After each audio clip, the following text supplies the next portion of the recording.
আজকে আমাদের তারকেশ্বরের second day. তো তারকেশ্বর ব্লগের ফার্স্ট ব্লগে তোমরা দেখেছো রাত বাড়ার সাথে সাথে ভিড় বাড়ছে। আজকে সকালবেলায় অজস্র মানুষের ভিড় ছিল, কোটি কোটি মানুষের ভিড় বলতে পারো। যেহেতু আজকে সোমবার, তো সবাই আজকের দিনে শিবের মাথায় জল ঢালতে চায়। বাট এতই ভিড়, হাজার মানুষ হচ্ছে লাইনে দাঁড়ানোর পরেও হচ্ছে মন্দিরের ভিতরে ঢুকতে পারেনি। ইভেন আমরাও ঢুকতে পারিনি, বাইরে থেকে ঠাকুরের মাথায় জল ঢেলে আমাদের ফিরে আসতে হয়েছে। আর তারপরে আমরা চলে যাই ব্রেকফাস্ট করতে। আর ব্রেকফাস্ট করতেও গেছিলাম আজকে লোকনাথ হোটেলে।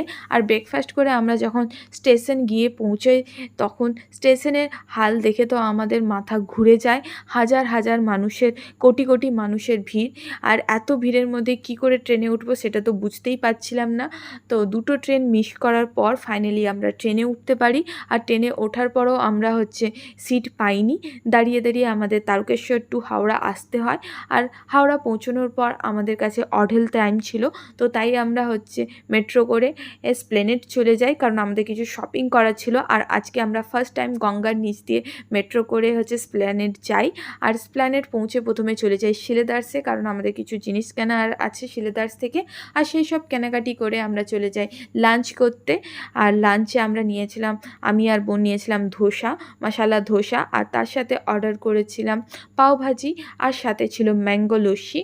প্রচুর খিদে পেয়েছিল, খাওয়ার পরে মনে হলো যেন শরীরে একটু জান ফিরে এলো। আর এই দেখো, এখানে ম্যাঙ্গো লস্যি খেয়ে আমি জামাতে হচ্ছে লস্যি ফেলে দিই। আর তারপরে সেটাকে হচ্ছে একটু ক্লিন করে নিই। এরপরে খাওয়া দাওয়া করে আমরা আবার হাওড়া স্টেশনে রিটার্ন করি, কারণ আমাদের ট্রেন রয়েছে 5:30 PM। বাট এখনও পর্যন্ত আমাদের হাতে হচ্ছে 2 ঘন্টা টাইম রয়েছে। তাই আমরা প্ল্যাটফর্মে বসেই হচ্ছে ট্রেনের ওয়েট করছিলাম। এখানে হচ্ছে শম্ভু ভিডিও দেখতে ব্যস্ত ছিল।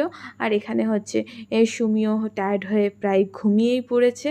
আর আমি আর বোন দুজনে বসে বসে হচ্ছে বদমাশি করছি, সকলের ভিডিও বানাচ্ছিলাম, গল্প করছিলাম। তারপরে আমরা হচ্ছে কথা হচ্ছিলাম যে এই ফ্যানটাকে যদি আমরা বাড়িতে লাগাতে পারতাম তাহলে কত ভালো হতো, কত হাওয়া পাওয়া যেত। তারপরে ট্রেনে করে আমরা বাড়ি ফিরে আসি। বাড়ি ফিরতে ফিরতে প্রায় 8:30 হয়ে যায়। আর বাড়ি ফিরে জাস্ট একটু ডিনার করে নিই। আর ডিনারে ভাত, ফেনা ভাত, আলু সিদ্ধ আর ঘি নিয়েছিলাম। তারপরে হচ্ছে ডিনার করে আমি চলে যাই হচ্ছে ঘুমোতে। আর এইভাবেই কাটলো আজকের দিনটা। বাই।